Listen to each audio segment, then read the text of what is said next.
Hello everyone, welcome to the channel, Musa Gaming here, and today I'm here with the Ultimate Rise of Kingdoms Beginner's Guide for people who are starting Rise of Kingdoms in 2025. Now this guide will cover all the essential information you need at the very beginning of the game to get your feet off the ground to start the game. To give you a little bit of introduction about myself, I am a new content creator who started creating YouTube contents about Rise of Kingdoms because of my love towards the game. I started playing the game over 1,000 days ago, and although I'm not one of the highest spenders of the game, I have personally spent thousands and thousands of my own money and hours into the game and built my account up from day one without any external help, so you can basically take my words for granted. Now, to start off, I want to first talk to you about Rise of Kingdoms and the genre of Rise of Kingdoms. And because let's face it, Rise of Kingdoms ads look nothing like the actual game. With that said, Rise of Kingdoms is a city building war game, which means that we will be playing the role of a governor who will be in charge of managing resources, buildings, technology, and warfare of your city to build an army, form alliance with other governors, and eventually conquer a kingdom or server, whatever you would like to call this kingdom, and battle other kingdoms as a member of this kingdom. Now, in the city building war games like this, you'll be forced to compete with or against other players in terms of progress, resources, territories, and power. And in doing so, you'll inevitably find yourself in a situation where people who has more knowledge, disposable income to be spent on a mobile game, and time for the game to get ahead of you from time to time. So if you're the kind of people who feel uncomfortable being in such competitive environment in a mobile game, Rise of Kingdoms may not be the right game for you. However, Rise of Kingdoms is the #1 game of its genre for a reason. Most players, myself included, love Rise of Kingdoms due to the fact that they can see the historic warlords they love from all over the world revitalized as commanders in the game, fighting against other historic warlords from other countries and timeline, providing a unique experience that other mobile war games cannot provide. With that said, although it will be difficult for me to help you with other aspects that will help you grow your account faster, I can help you with having better knowledge about the game and how to spend your time and resources more efficiently with your account. To progress your account faster than those who fail to do so is an area that I can help you with. And given that I have posted guides on how to progress with your account most efficiently, practically at every stage of the game, I recommend that you consider subscribing to the channel, as doing so will help you out a ton.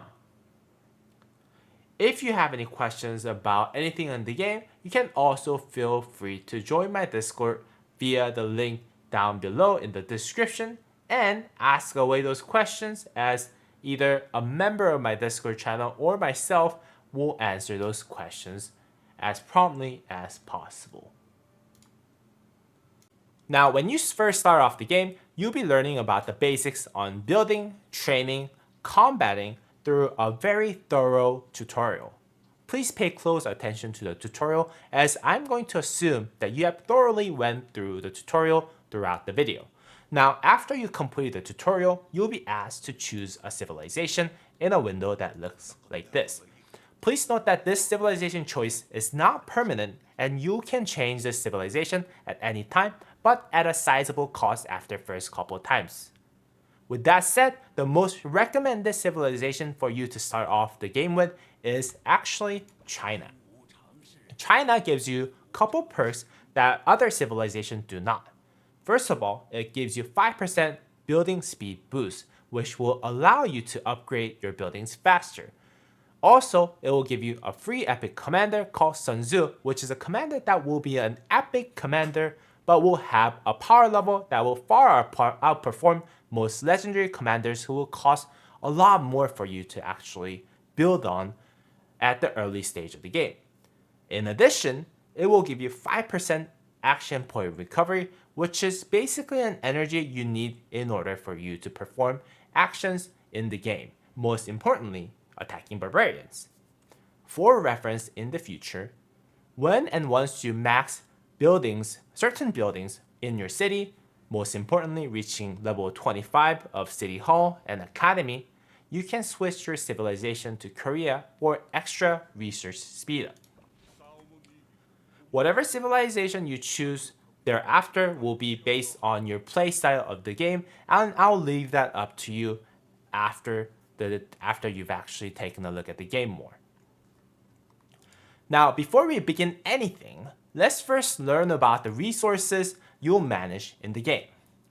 There are 3 essential resources that you'll manage in the game: action points, farmable resources, and speed up. First, let's take a look at the farmable resources. Those are the ones that you actually see on the upper right corner: food, wood, stone, gold, and gems. Those are all farmable resources that are farmable on the farm nodes that are available for you throughout the map. And you can farm all of food. Its icon is corn, but it's really food.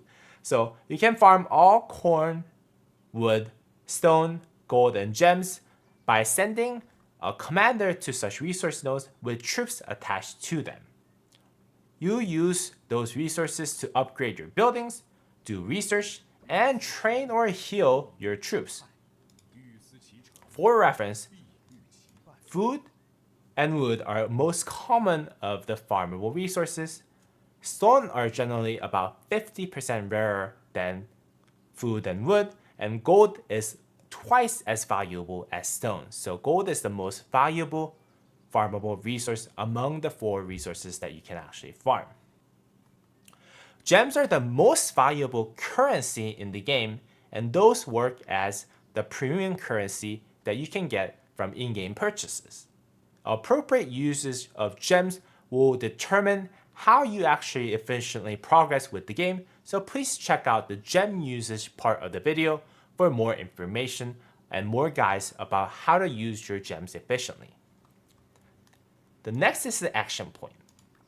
Now, action points are basically your energy gauge for the game, and you'll need your action points when attacking barbarians, barbarian forts, and practice other form of actions. Action points regenerate in time, but will be capped at your action point max capacity.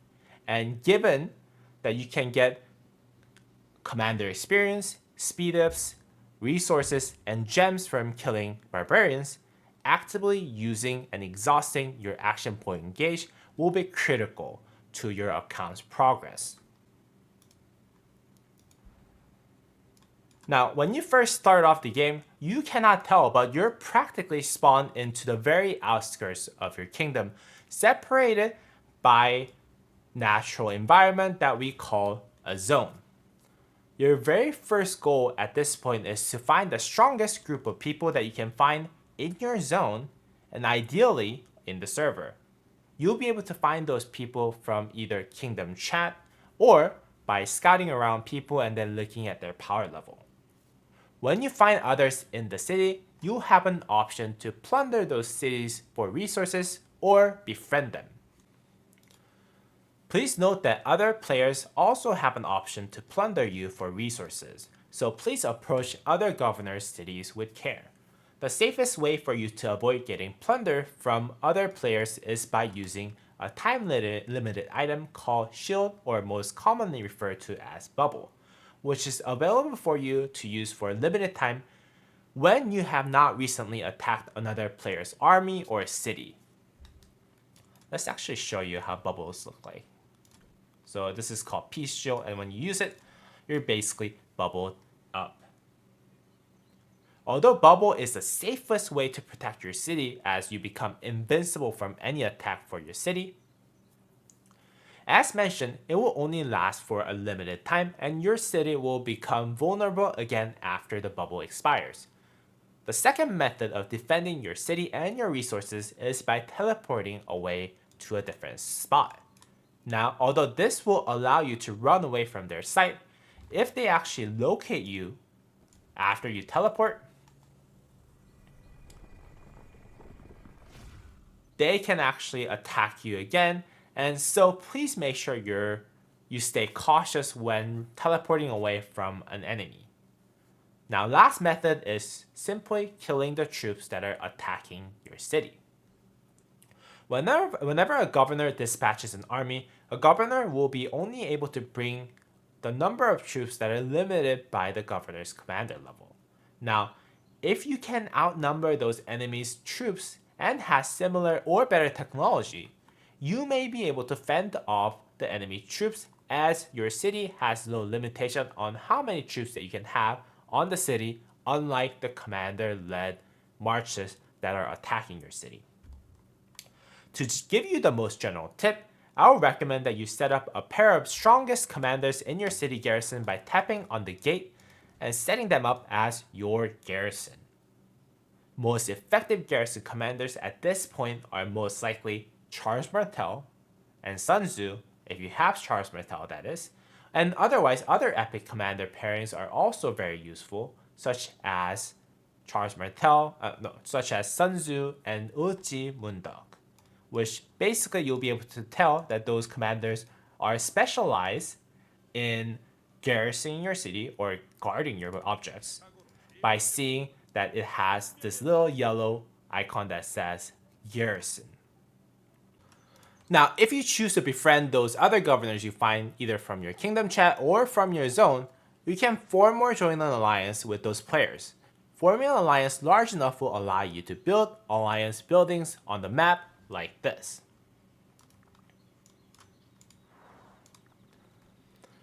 Which will allow you to teleport into your alliance territory, which is basically covered by a large region covered near your alliance building. And you can expand your territory by building either an alliance flag or alliance fortress, which will allow you to touch objects on the map to utilize them by conquering them. So, given that those objectives are available to you in your kingdom's chronology, as they unlock in systematic manner, there are two objectives that you can actually capture as an alliance: Holy Site and Passes. Capturing passes will allow you to move and teleport freely from one zone to another. So if you look at grand scheme of things, us capturing this pass right here will allow us to teleport freely into this zone right here. While occupying holy sites will give your alliance buff to make your alliance stronger. So let's take a look at this holy site right here. This will give you 20% extra action point recovery and 20% healing speed. So there will be many holy sites that are going to be available for you, all spread out throughout the map, and you'll be able to utilize those buffs by capturing those holy sites as an alliance. In the grand scheme of things, your home kingdom is designed so that alliances that start off in outer zone will systematically compete over more resourceful, competitive zones and holy sites to eventually reach the holy site they actually call Lost Temple at the very center of your map, where you'll be able to claim the kingship of the server and kingdom by capturing the Lost Temple. You can see that our alliance actually has captured this, and we have the king of the server / kingdom declare among our leaders of alliance. Once the kingship of the server is finalized, your king will make peace or destroy other contending alliances and prepare for an upcoming event called Kingdom versus Kingdom that starts around day 85 of your kingdom start date, where you'll be able to enter a map with other kingdoms to compete with one another to claim great rewards and honor. Now that you have a more fuller picture of how the game progresses, let's talk about how you can make yourself stronger as a governor. The very first thing that you need to do to become a stronger governor most efficiently is learning what buildings to prioritize.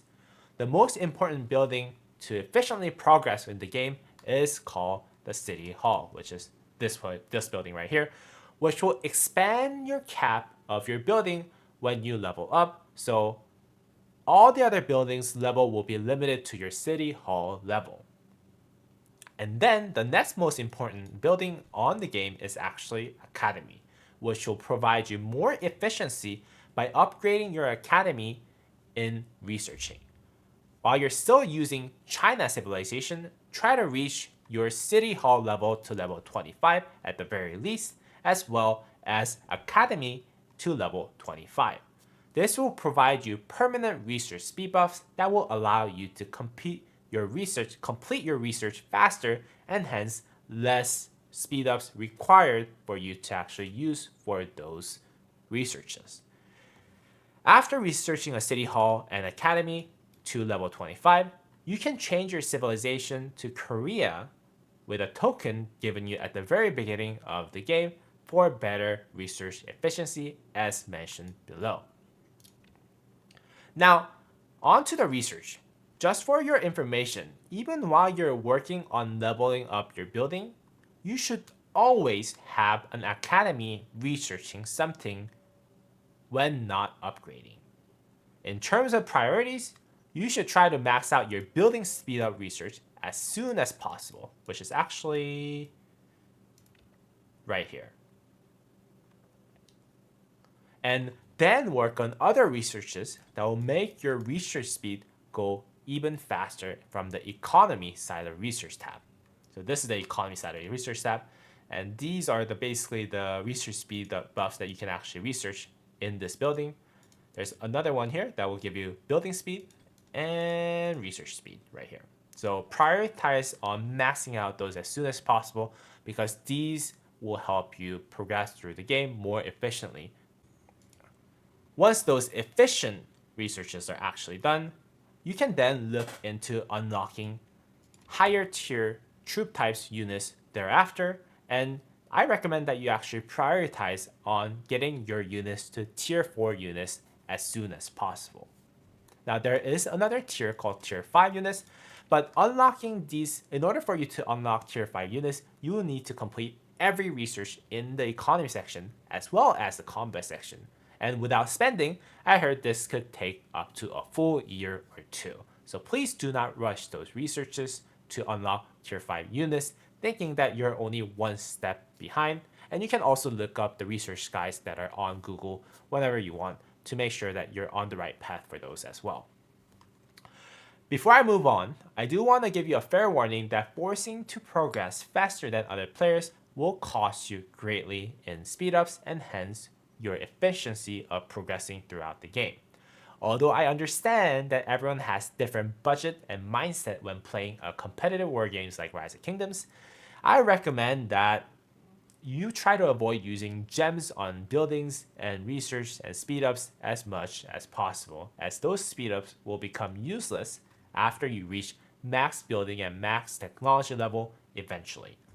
The general rule of thumb milestone that I recommend to aim for heavy spender is unlocking at least one tier 5 troop of your choice as your main troop for your KVK1, while for active non-spenders to have tier 4 units unlocked for KVK1, except for the siege.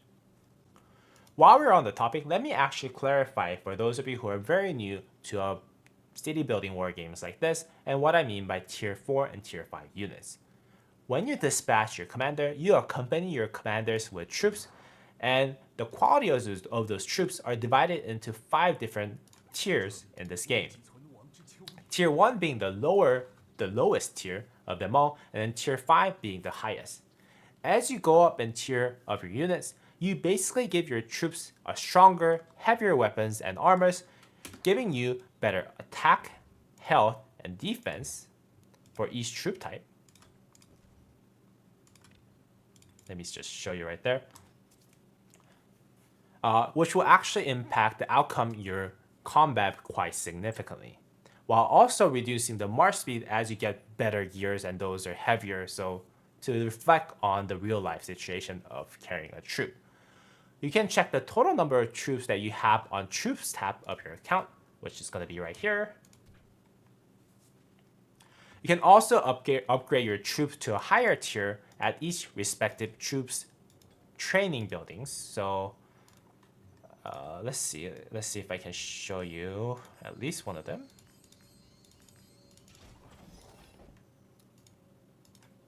You can always upgrade a lower tier troop to a higher tier troop.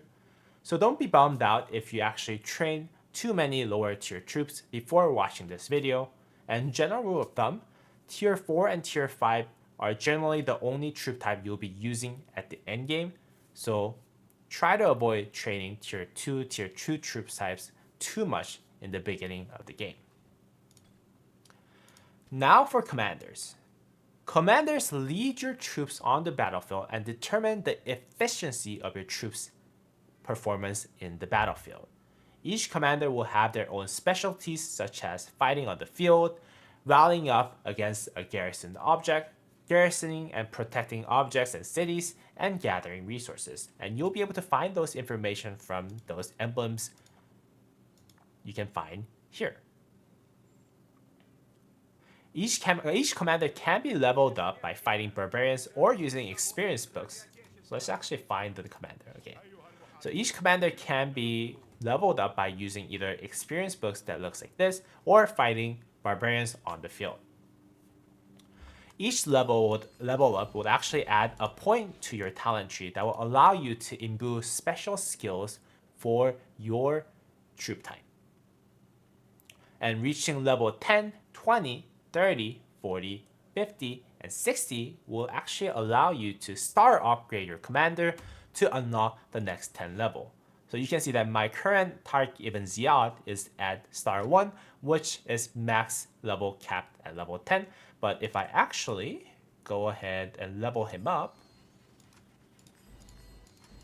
to level 10, I can no longer level him up. But then again, I need to rank up in terms of stars to unlock the next star. So now he's a 2-star commander, and next 10 levels available for you. And doing so will also, for the first 40 levels, unlock skills at each stage of the game. So each commander will also have up to 5 skills available for them to use, as you can see on the screen. And each commander will unlock all of their skills at star level 4 once I actually hit level 40 for those commanders. And you can upgrade those skills by using either those commanders' sculpture. So if I want to actually level up my skill for this Tariq ibn Ziyad, I need something called a commander sculpture of Tariq ibn Ziyad. But also, you can actually use something that we call a legendary commander universal sculptures, which will actually be transferable to this commander sculptures once used. Commander sculptures can be acquired through either in-game chests for those commanders that are actually available in the chest. For those that are not available in the chest, you can actually acquire them through events called Wheel of Fortune or Minus Governor, where you can spend your gems or speed ups or your performance to be able to acquire those commanders sculptures to upgrade those commanders skills.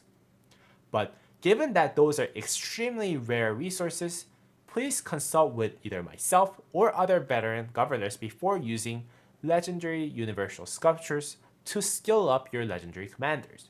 Please do so, because there are many ways that you can actually not go back in this game, and that is the most important section of that is actually this universal sculpture usage. Now, on the other hand, epic commanders also have universal sculptures that you can actually use, but those are quite common, so feel free to use them to max your favorite epic commanders whenever you want.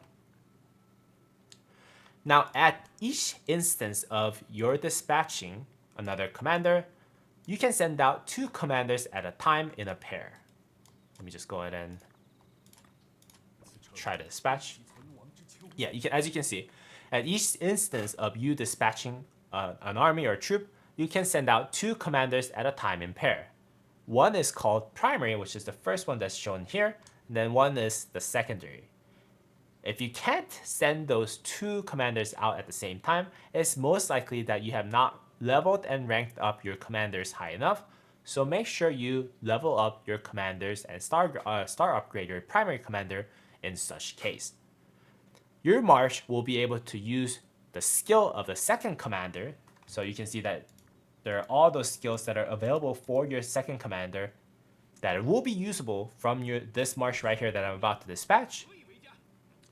But your march as a whole will use equipment, formations, armaments, talent tree, and unit capacity of the primary commander only.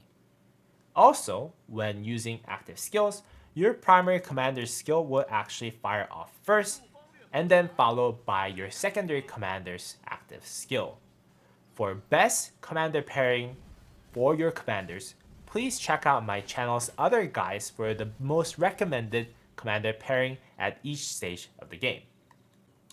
Using the most optimized setup for your commanders will dictate the outcome of your battle and your resource farming speed and efficiency. Please see my other guides to find out what commanders are the best to invest in. Just to give you a few safe commanders that you can invest in earlier on, Alexander the Great is one of them. Yi Seong-Ye is a great commander for you to actually invest in earlier on. Let's see.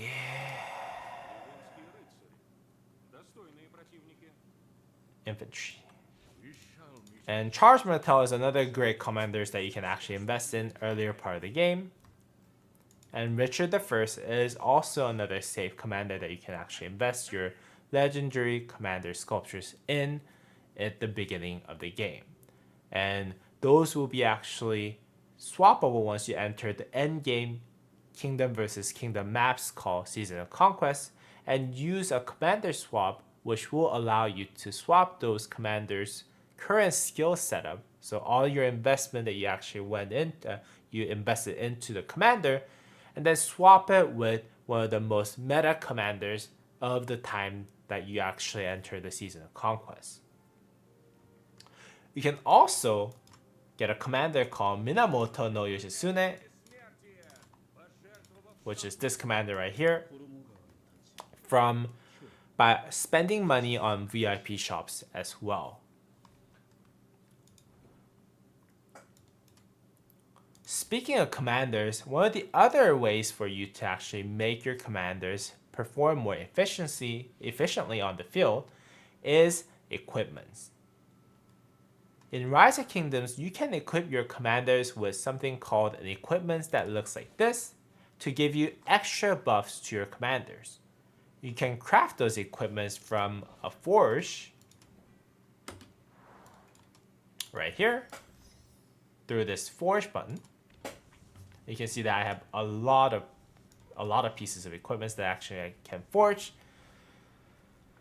And you can craft those equipments by using something that we call materials. Now, materials needed for forging equipments can be acquirable through farming, fighting barbs, and purchasing them from VIP shops. Please make sure that the troop type that you'll bring out on the field matches the troop type that your equipment and the commander skills are buffing. So for example, this one right here, this piece of equipment right here, buffs 12% infantry defense, and it only buffs 5% of other troop types. So when you're actually crafting this equipment, make sure you actually are crafting with intent to use it on an infantry commander rather than cavalry or archers, and that buffs themselves with a lot of infantry stats on other skill sets as well.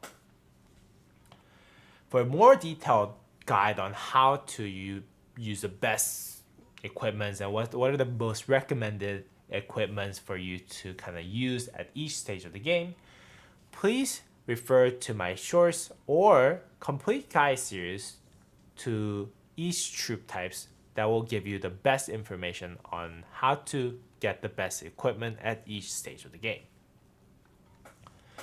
Now on the final part of the guide, gems. Gems are the most premium currency and resources that you can find in the game, and you can get gems from farming on the field, killing barbarians, and completing in-game quests and events. If you're a spender, you can also get gems from spending money in the game. In the beginning, I would recommend spending on a 30-day gem bundle which is actually right here on the supply depot. 30-day gem bundle, which will give you the most amount of gems over 30-day period. And Commander Sculpture bundles, which is actually one of those daily special offers.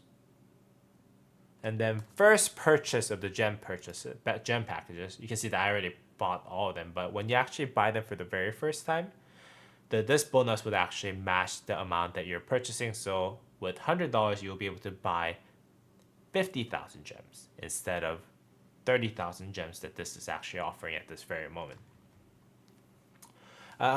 Which at this point is not worth it, but when it's actually 50,000 gems for $100, it might actually be worth it. And other packages called Growth Fund, which will actually give you extra gems as you level up your city hall, and any pop-up bundles that shows up upon unlocking new legendary commanders and new legendary equipment blueprints and reaching certain building and research center level. Allocating the gems into the right places are the key to your account's efficient progress. There are only few areas that I recommend spending your gems on at the very beginning of your stage, and one of them is actually called the VIP level. On the upper left corner, you can actually notice that you are given a VIP level of the account based on your attendance and spend level. You can also manually push up this VIP level by spending gems. You can see that I can spend 10 gems to give myself 10 VIP points. And for everyone who's starting off the game from the very beginning, you should invest every single gem that you get until you reach a VIP 10. So why is that the case? It's because on daily basis, you'll be able to claim this VIP 10 exclusive chest upon reaching VIP level 10, which will give you 1 legendary commander sculptures every day from the day you unlock this until you actually quit the game, simply by logging into the game at 0 UTC. And for most people, I actually highly recommend that you actually reach either VIP 12 or VIP 14 to get that 2 and 3 extra legendary sculptures that you can get on daily basis. And you cannot buy those sculptures beyond certain amount per week, no matter how much money that you're willing to spend on the game. So unlocking those VIP levels, VIP level 10, 12, 14 will be most crucial thing that you should be doing right away when you start off the game. Another great use of gems are Wheel of Fortunes, where you can get sculptures of a commander that is featured on the wheel. Unfortunately, I don't have Wheel of Fortune on at the moment, but you can just Google Wheel of Fortune to kind of see how it looks like on Rise of Kingdoms. If a commander that is featured in that week is the commander that you're looking for, spending gems to unlock required sculptures for you to maximize and level up your commander's skills are a great use of gems that I can recommend right after spending on VIP store. Lastly, an event called Holy Knight's Treasure is also a great event where you can maximize your gem usage value. In Holy Knight's Treasure event, also known as the egg event because it looks like the golden egg when you actually open the event page, you'll be able to gain epic and legendary equipments, blueprints, as well as legendary and epic materials for you to craft equipments from those by using gems. And no other event can match the value of the Holy Knight's Treasure event or egg event. So save up your gems for using them on the egg events after you actually reach VIP 14, if possible. Whew. With that said, this is pretty much everything that I think a beginner governor should know when starting off Rise of Kingdoms in 2025.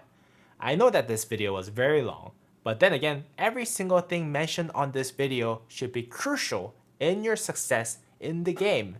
So treat this video like it's your Bible for Rise of Kingdoms.